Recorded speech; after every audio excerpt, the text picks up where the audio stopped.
Hello there, class. So here we go on our fifth lecture, otherwise known as Level 3 Part A. And you should be doing this on or about the week of September 28th. And the primary theme of this lecture is research. And I'm doing this now because you're at the point in your ocean spray case study preparations where you should already be doing secondary research. You should be using the Gladys Marcus library. I'm hoping to post a video presentation from the library. That may take a couple of weeks, but I will be doing it. But in the meantime, get on there, look up ocean spray, look up the beverage category, look at databases, poke around. If you can't find things, ask questions and we'll get answers. Secondary research, and you should be thinking about what primary research you need to answer your questions. We should be definitely discussing Team 2's direct ad with their Tabasco analysis, and you remember you're expected to look at the ad you've chosen and do your best to determine who is the ad targeting. Use the media that the ad appeared in to help you do this. You should be able to discuss what is the benefit that this ad is promising that the product or service will deliver. How is the ad supporting or proving that the product or service will deliver the benefit? What is the brand character that is shown in the ad, not the whatever the general brand character is, but what do you see from the ad? And here I want adjectives that would describe a person. Humorous, leadership, bold, sexy, sly, innovative, things like that. Okay, and then what is the offer? Because as we all know by now, an ad is not a direct ad unless it has an offer, because it's supposed to move you to do something. So that Team 2's ad should be submitted. We should have had a good discussion about that, I hope. And also, as of last week, you will have submitted your company presentations. And we should have had an even more lively discussion around what you concluded and what you thought and what you recommended the company should do, etc., because these are all very, I think, interesting and problematic companies, very much in the news and the headlines. And I hope that your presentations, I'm saying this now because I'm recording this before I've seen them, reflect the current news about the companies, etc. You should also be having weekly team meetings. You should have, I think, had at least your first, maybe even your second weekly team meeting, however you're doing it with Google Hangouts or whatever you're doing, or conference calls or whatever it is. You should be starting these team meetings about ocean spray. And you should have someone in the team, and I hope you'll be taking turns, send me a meeting report, and I believe we reviewed the agenda for the meeting reports. The meeting report isn't just to send to me, it is to send to every member of the team, because it summarizes what was discussed in the meeting, what was agreed, what are the next steps, what are the due dates, who's responsible. And everyone should have a chance to read the report, and maybe they misunderstood something and they can clear it up. And so everyone has his or her marching orders to get ready before the next team meeting. And how do you start the next team meeting? By reviewing the meeting report from the last team meeting. How did we do? Okay. So that's just a little top line about sort of where we are with things now, hopefully. So today we're going to talk about research. Why do we do it? The two basic kinds of research are secondary research, primary research. I'm going to talk about different kinds of primary and secondary research. We're going to talk about how to interpret results, review ads with offers. Now, I don't know why I have that in there. Darn it all. Thought I took that out.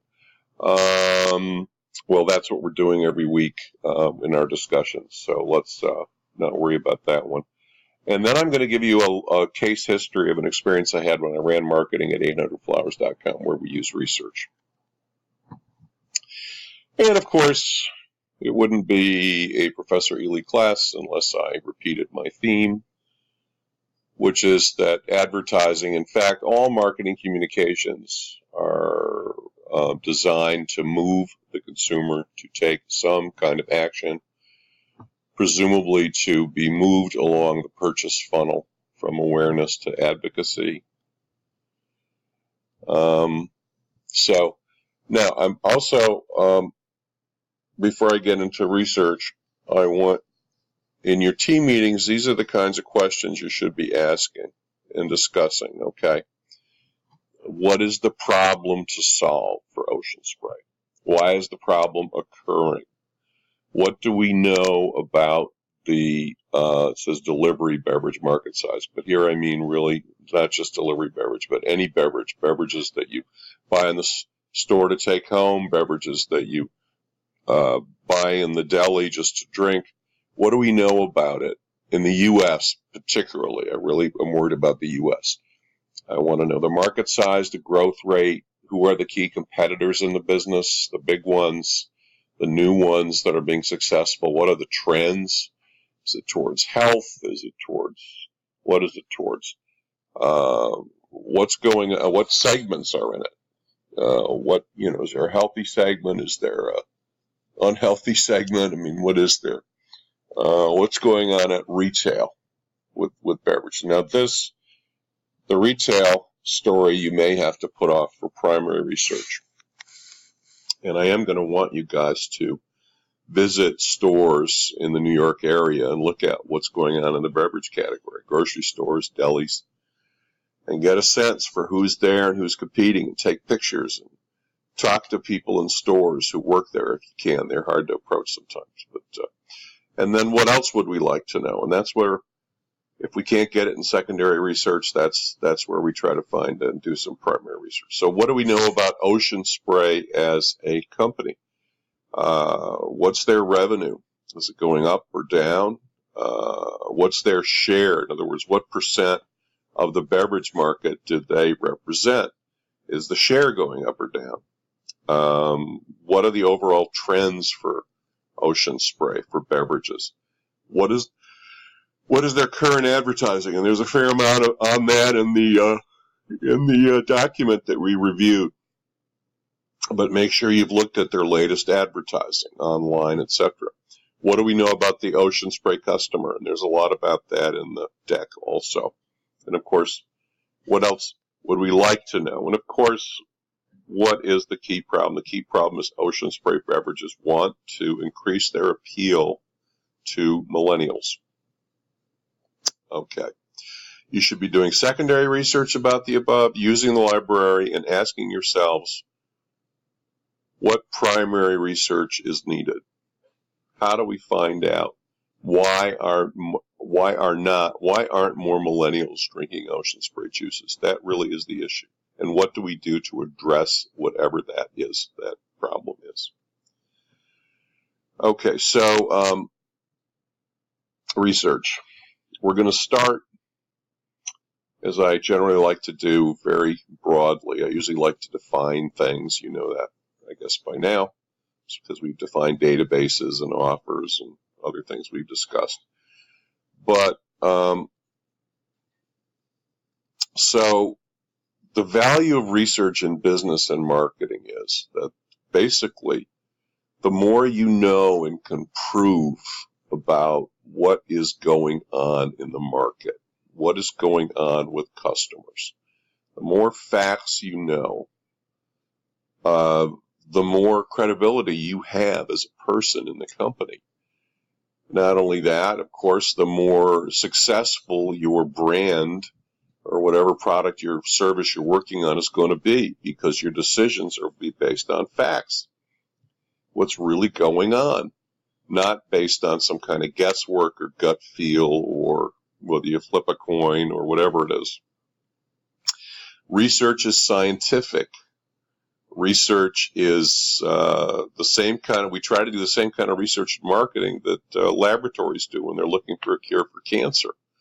We have to have large sample sizes. We have to have good, smart research methods that are well thought out, that won't corrupt or spoil the research with a bad questionnaire that biases things.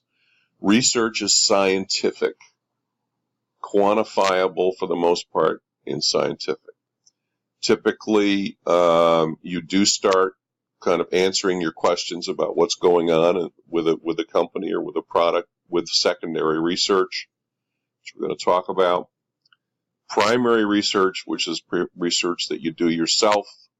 Secondary research is research that's already available. It's been prepared by another source, third party. The primary research that you do yourself is generally expensive, and it requires skill, because if you're going to get scientific, you need to know how to do it right. Now, within primary research, there are two kinds of basic research. There's qualitative research, which is focus groups, I guess, are probably the best known type of qualitative research.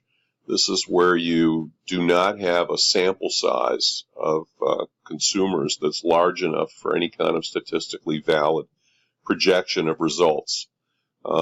Basically, it's you're going to listen to people talking about marketing issues or responding to advertising and products and packaging and things like that. And they're guided by a moderator, generally a very highly skilled person, who tries to elicit real responses and words and descriptions from everyone in the focus group without anyone in the focus group like biasing things. It's a very difficult tightrope to walk, but qualitative research, usually done at the beginning of developing advertising and things. But the quantitative research, that's the scientific part. That's where we need a large sample size. That's where we need a very carefully worded questionnaire that does not influence results somehow. And also quantitative research, when we think about testing subject lines or doing things online, you can test more than one variable at a time. You can use multivariate analysis to figure things out, but it's a little complicated. I think the easiest way for you guys to grasp research is, and the best way and the simplest way to do it is to change one variable at a time. So if you change the subject line between two emails, don't change the offer. So in that way you'll read only the effect of the different subject lines on the results, and no other variable will have an influence on it. It's just the simplest, cleanest way to do it. Don't forget checking out retail. I really like to underline that because I really want my students to not just sit in classrooms or even just talk to people, but to get out if a product is sold at retail and take a look at what's happening there and make that part of your investigation and part of, frankly, the research that you do. And there we go. I mean, when I was an account executive on Procter & Gamble, which was the first job I had out of business school, we did store checks, and we had a form we had to fill out. When we visited different cities, I would do this often. I was working at the agency, but I would go with the brand managers, the people that worked at Procter & Gamble in Cincinnati. And whenever we visited a different city, for whatever reason, we would pick a handful of major chains or stores and go in and look at where the product is sold. And we'd look at how many facings we had, meaning how many of our packages were facing the customer versus the competition. We'd look at, are we eye level or are we down low? We would obviously evaluate the competition. What's our share of facings? Some competitor got more space on the shelf than we do. So and if we could talk to a store manager, we would. What's moving, what isn't, what are the trends? Okay. So now, I want to make this point, and this is not just about research, but this is just in general, and this is something that's for you guys in your careers. Knowledge is power. Knowing the facts about the business gives you the credibility and to answer questions, be listened to, and be thought of as being very smart. We're now at the end of our first section in this lecture.